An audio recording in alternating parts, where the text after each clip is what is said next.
Hello students of class 8. How are you all Student, I am your science teacher DPS sir from LPM Public School Gola Bazar Gorakhpur.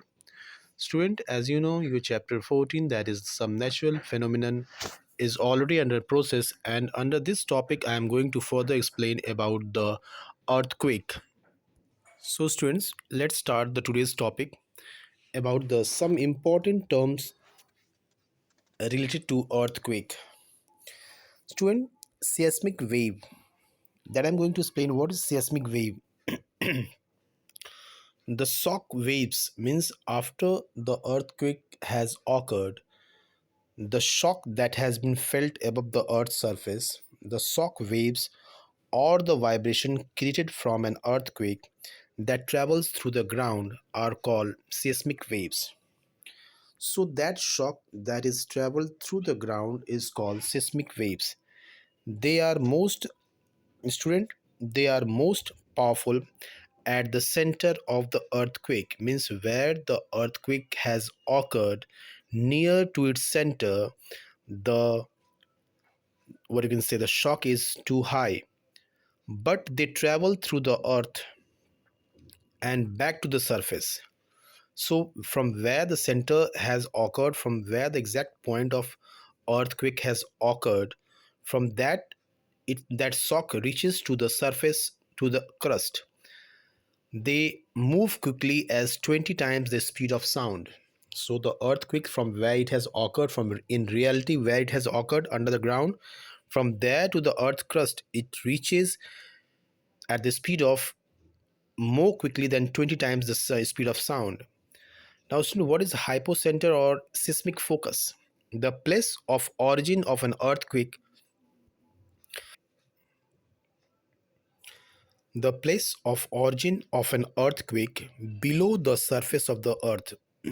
So once again, student, that place from where in real the shock has occurred, means the real place, origin place of the earthquake below the surface of the earth, that place is called the hypocenter or seismic focus. Now student, come on the next definition. What is epicenter? The place where the seismic focus on the earth, the place means above the hypocenter, just above, direct above the where in जहाँ पर पृथ्वी के अंदर में जो हलचल मचा उसके ठीक ऊपर, मतलब धरती के सतह पे, अर्थ के सरफेस पे जो उसकी तीव्रता या उसके झटके महसूस किए जाते हैं, ठीक जस्ट सिस्मिक फोकस के ऊपर, उसे कहते हैं ईपी सेंटर, जो कि पृथ्वी के सतह पे होता है. Student, the place directly above the seismic focus on the earth's surface is called epicenter. Just for example, student, suppose this is our earth. अगर यहाँ पे कोई हलचल हुआ, दैट इज़ द, इसको अगर हम हाइपोसेंटर मानते हैं, इसको अगर हम लोग हाइपोसेंटर मानते हैं, इसके ठीक ऊपर अर्थ सरफेस पे जितने दूर, इसके ठीक ऊपर इस केंद्र पे, इसे कहेंगे हम student EP centre. EP centre. Okay. So the magnitude. Now next comes to the magnitude. The magnitude is the power of the earthquake and it's measured on the Richter scale. Magnetic magnitude मतलब कितनी वो जो earthquake हुआ, जो भूकंप आई, वो कितनी तीव्रता के साथ आई, कितना ताकतवर थी वो भूकंप, तो उसे हम कहते हैं magnitude. Magnitude is the power of the earthquake and it is measured on Richter scale, जिसको हम लोग रिक्टर स्केल की सहायता से इसकी मापन कर सकते हैं. Student, next, what is Richter scale? So in that case, the magnitude और द इंटेंसिटी, जो उसकी तीव्रता, जो उसकी क्षमता है भूकंप की, is expressed on Richter scale. उसको रिक्टर स्केल पे की सहायता से हम उसको मेजरमेंट करते हैं. This is done with the help of seismograph, और इस भूकंप की तीव्रता को, क्षमता को हम सिस्मोग्राफ के माध्यम से उसकी तीव्रता या उसकी क्षमता को मापते हैं. ये एक इंस्ट्रूमेंट है जो रिकॉर्ड करता है कि ओरिजिनल कंडीशन में जब अर्थक्वेक आने के पहले किस कंडीशन में थी और अर्थक्वेक आने के बाद वो कहाँ से कहाँ तक डिस्प्लेस हो गई चीज़ें, उसके ऊपर की चीज़ें कहाँ से कहाँ तक डिस्प्लेस हो गई। इस जो डिस्टर्बेंस हुआ अर्थक्वेक आने के पहले कोई चीज़ें कहाँ थी, किस स्थान पे थी, और अर्थक्वेक के होने के बाद वो चीज़ें कहाँ से कहाँ चली गईं, ये जो डिस्प्लेसमेंट हुआ उसको वो रिकॉर्ड करता है। हाँ, उसकी शेकिंग को वो रिकॉर्ड करते हैं, उसे कहते हैं सिस्मोग्राफ के माध्यम से। एक ऐसा इंस्ट्रूमेंट एक ऐसा इंस्ट्रूमेंट जो सिस्मोग्राफ के माध्यम से वो रिक्टर स्केल से मेज़र होता है अर्थक्वेक कितना शेकिंग किया, अर्थ कितना शेक हुआ। The larger the number of Richter scale, जितना वो उसकी जो सिस्मोग्राफ पे जितनी उसकी लाइनिंग ज़्यादा ऊपर या ज़्यादा नीचे गई होंगी, वह लाइनिंग शो करती है उतना अधिक उसकी शेकिंग थी। You usually won't even notice the earthquake unless it is measured at is a 3 on the Richter scale। और एक उसकी यूनिट होती है, अगर 3 से नीचे हो उसकी शेकिंग मीन्स पावर, तो उसका रिजल्ट मतलब फेल्ट नहीं किया जा सकता है, हम लोग महसूस नहीं कर पाएंगे। अगर भूकंप की तीव्रता 3 रेक्टर रहे, तो 3 या 3 से बिलो रहे, तो उसके झटके हमें महसूस नहीं हो सकते हैं ऑन अर्थक्वेक। बट जो भुज में आया था और जो कश्मीर में आया था अर्थक्वेक, उसकी तीव्रता काफ़ी ज़्यादा थी, जिसके रिक्टर स्केल पे उसको 7.5 मेज़र किया गया था, और इसलिए बहुत ज़्यादा तबाही आई थी भुज और कश्मीर वाले अर्थक्वेक में, क्योंकि उसकी रिक्टर स्केल 7.5 थे, जो कि सबसे अधिक। In general, the magnitude of an earthquake is related to the damage. In general, साधारणतः बात अगर कही जाए तो उसकी तीव्रता, जो उसकी मैग्नीट्यूड की जो उसकी अर्थक्वेक की जो तीव्रता थी, इसका डायरेक्ट रिलेशन है कितना उसके ऊपर तबाही आया, इससे हम अनुमान लगा सकते हैं कि कितना पावरफुल उस अर्थक्वेक की झटके थे। On the basis of which it is classified, और इसकी तीव्रता के आधार पे 3 भागों में बांटा गया मुख्यतः, जिसको आप मॉडरेट, मेजर या ग्रेट कह सकते हैं। For example, an earthquake that measure 6 on the Richter scale implies a moderate. अगर 6 है तो उसको मॉडरेट कहेंगे, और अगर मेजर है जो कि नियर अबाउट 7.5 है, तो मेजर या ग्रेट कहा जाएगा। This means it is capable of causing considerable damage. Through this is dependent on the factors as a place where the disaster occurs in the nature. So student, ये देखिए आप जो नीचे देखिए, so स्टूडेंट यहाँ नीचे देख पा रहे हैं आप इस यंत्र को, जो कि एक सिस्मोग्राफ बनाया गया है। जैसे जैसे अपनी सपोज दैट ये अपना अर्थ सरफेस है, जिस पे ये मशीन रखी हुई है, और उसके ऊपर ये स्टैंड है, यहाँ पर आप देख पा रहे हैं, जिसमें एक इस तरह के स्ट्रिंग के साथ एक बॉब लटका हुआ है, और यहाँ पे आप देख पा रहे हैं एक रोलर टाइप की एक चीज़ है, जिस पे ये बॉब जैसे जैसे अर्थ सरफेस मूव करेगी, वैसे वैसे ये बॉब उसके ऊपर zigzag way, you can see here like this way, उसके ऊपर इस तरह से लाइन मार्जिन खिंचाएगी। देखिए जितना अधिक ऊपर और जितना अधिक नीचे आया, ये डिनोट करता है कि इस टाइम में ज़्यादा झटके महसूस किए गए, इस टाइम में झटके ज़्यादा महसूस किए गए, मतलब पृथ्वी इस टाइम में सेकिंग, मतलब यहाँ पे जो देख पा रहे हैं इस टाइम में उसकी सेकिंग काफ़ी अधिक थी, और जितना कम होते जा रहे हैं यानी उतनी उसकी सेकिंग स्लोअर होते चली जा रही है। सो आप यहाँ पे फिगर के माध्यम से देख पा रहे हो, जो यह एग्जैक्ट यह लोकेशन है जहाँ पे टेक्टोनिक प्लेट्स मूव किया, और उसका ठीक उसका इफेक्ट उसके ऊपर में यहाँ पे जो देखा जा रहा है उसका इफेक्ट, उसे कहते हैं epicentre.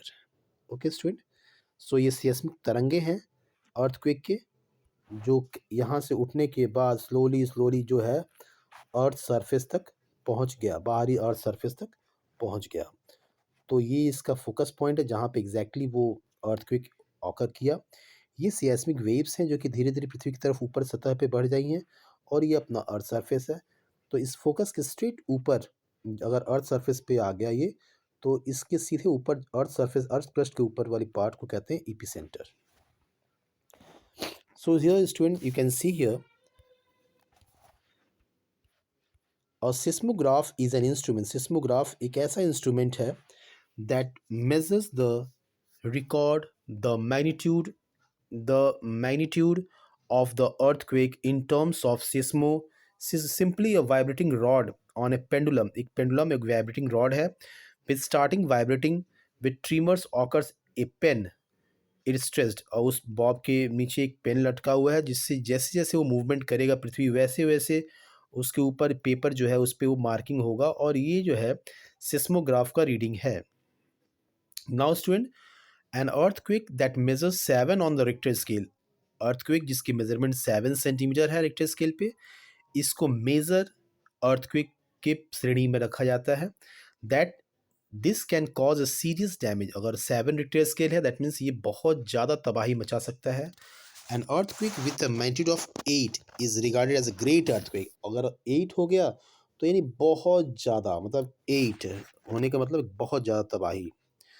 This has the capacity to cause catastrophic damage in India. We have youngest mountain regions, the Himalayas, which is highly vulnerable to the earthquake. तो इसके कुछ एग्जांपल्स दिए जा रहे हैं, जैसे कि 4 का मतलब होता है could shake your house as if large truck was passing close by. अगर 4 रिक्टर से स्केल पे आए इसका मतलब उसकी फीलिंग कैसी होती है। अगर एक बड़ा ट्रक आपके घर के बगल से गुजर रहा हो तो हल्का फुल्का आप घर में जो फीलिंग करोगे वाइब्रेशन, वो समझो वैसा फीलिंग 4 इस रिक्टर स्केल पे आता है। 6 रिक्टर स्केल पे आया तो कैसी फीलिंग होगी आपको? Stuff will fall on the shelves. हाँ, वो किताब वताब रखे हुए जो सेल्फ में होंगे वो गिरने लगेंगे, सामान गिर जाएंगे। वॉल इन सम हाउसेज में क्रैक, किसी किसी घरों में दीवार हो दरारें पड़ सकती हैं। एंड विंडो में ब्रेक, खिड़कियों के जो जंगले हैं वो टूट सकते हैं, शीशे जो हैं वो टूट सकते हैं। pretty में much even one near the center will feel this one। अच्छा, तो हमें इसके कुछ आभास अच्छा खासा होगा कुछ कुछ हिलते हुए। और अगर 7 पे आया, वीकर बिल्डिंग विल कोलैप्स। 7 पे आया तो जो कमजोर बिल्डिंग होंगी वो ध्वस्त हो जाएंगे पूरी तरह। And crack will occur in bridges, जो पुल वगैरह कहीं निर्माण हुआ है वो उसमें दरारें आ जाएंगी, फट जाएंगे वो पुल, सड़क में दरारें आ जाएंगी। और अगर 8 रिक्टर स्केल हुआ तो 8 में many building and bridge fall down, बहुत से बड़ी बड़ी इमारतें और पुल सारे गिर जाएंगे। लार्ज क्रैक ऑन अर्थ के सतह पे बहुत ज़्यादा दरार पड़ जाएगा, पृथ्वी की सतह फट जाएंगे। और 9 या 9 से अगर ऊपर आ गया, whole city flattened and large scale damage, पूरी के पूरी धरती के ऊपर जितनी भी चीज़ें हैं सब कुछ धरती के अंदर समा जाएंगी फटने के बाद। सो the largest earthquake ever recorded in the world was in Chile in 1960.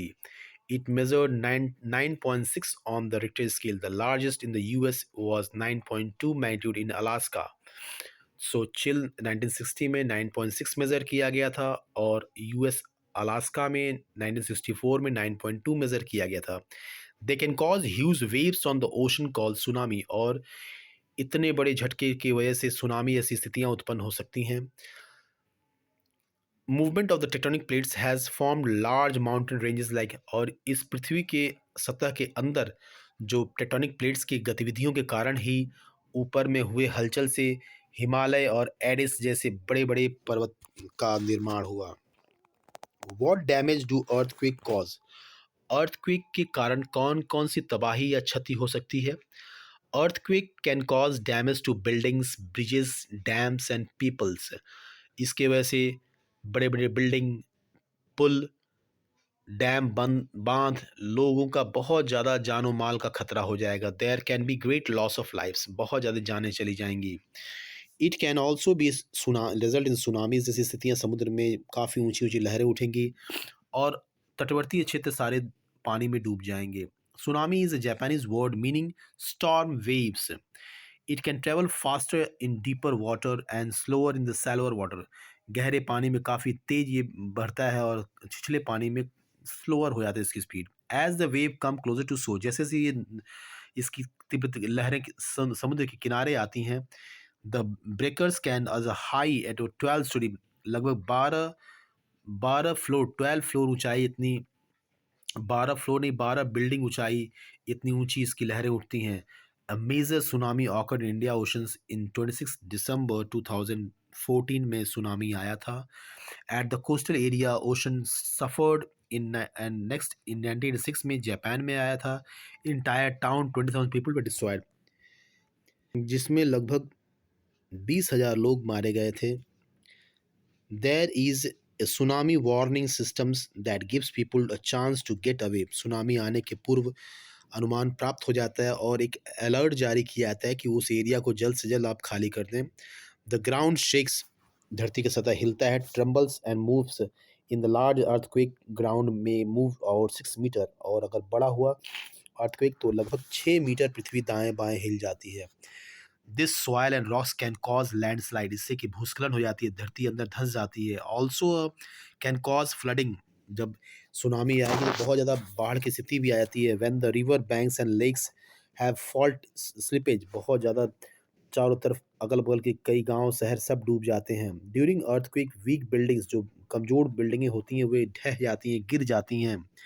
Fire में start if an earthquake breaks gas और पावर लाइन्स, अगर अर्थक्वेक के दौरान कोई गैस पाइपलाइन या पावर लाइन कट गया, टूट गया, तो without power communications and transportation rescue teams face a difficult, और बिना पावर सप्लाई के या ट्रांसपोर्टेशन की याद आवागमन बाधित होने से रेस्क्यू टीम सही समय पे नहीं पहुंच पाती, इससे काफ़ी तबाही होती है। So student, next is that about the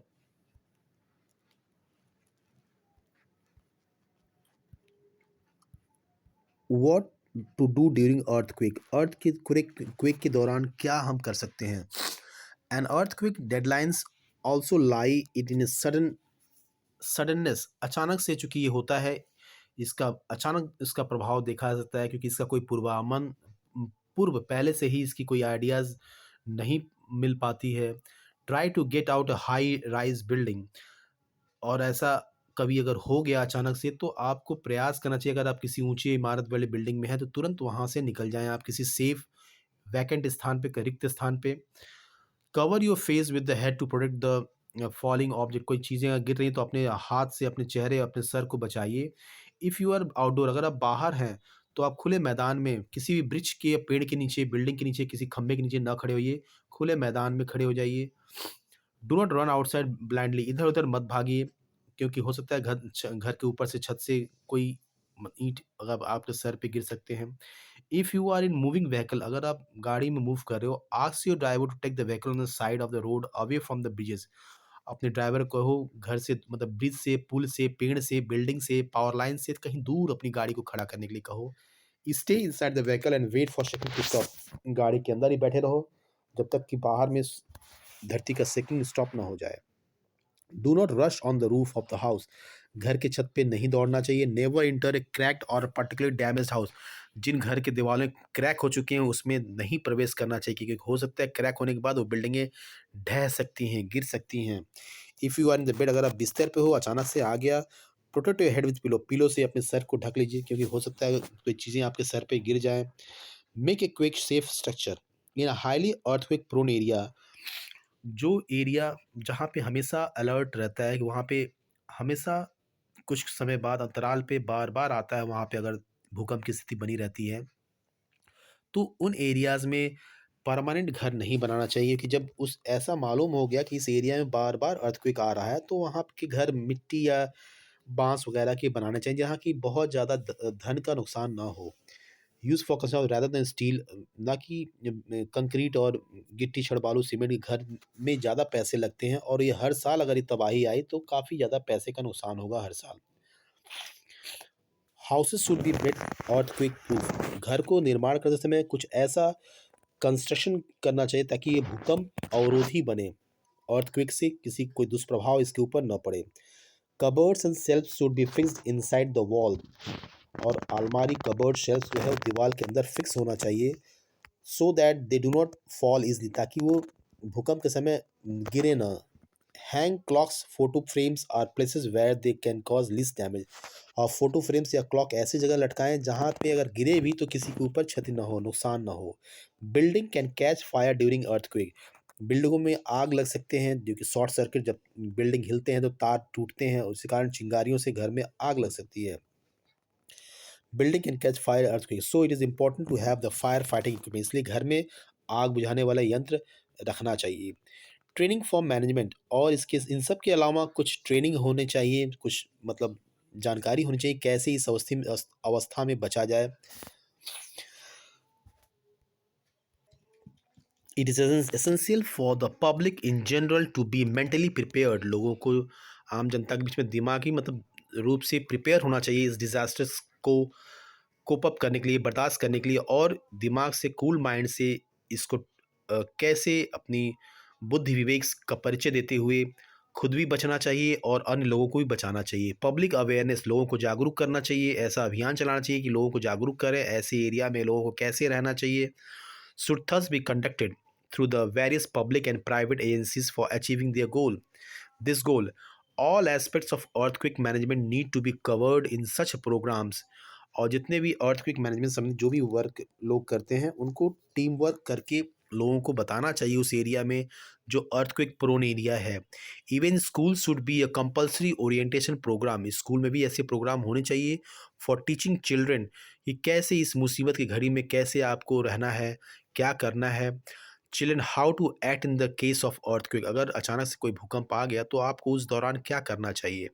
the aim of all such program is to have inform alert citizen. और इन सब का उद्देश्य यही है कि हर नागरिक को प्री प्लान, उनको मन में ये बातें, आइडियाज़ बताई जाए कि भूकंप की स्थिति के दौरान लोगों को क्या करना चाहिए. पैनिक होने के बजाय शांति से काम लेना चाहिए, और उस ड्यूरेशन में उनको कहाँ, बिल्डिंग में हैं तो किस जगह पे चले जाएँ, किसी पेड़ के नीचे, किसी ब्रिज के नीचे, किसी तार के पोल के नीचे ना खड़े हों. ये सारे आइडियाज़ टीम वर्क के थ्रू, कैंपेनिंग के थ्रू स्कूल में, कॉलेज में लोगों को समझानी चाहिए. So student, this is all the end of this chapter, and meet you in the next video from a new chapter. Till then, student, thank you. Have a nice day.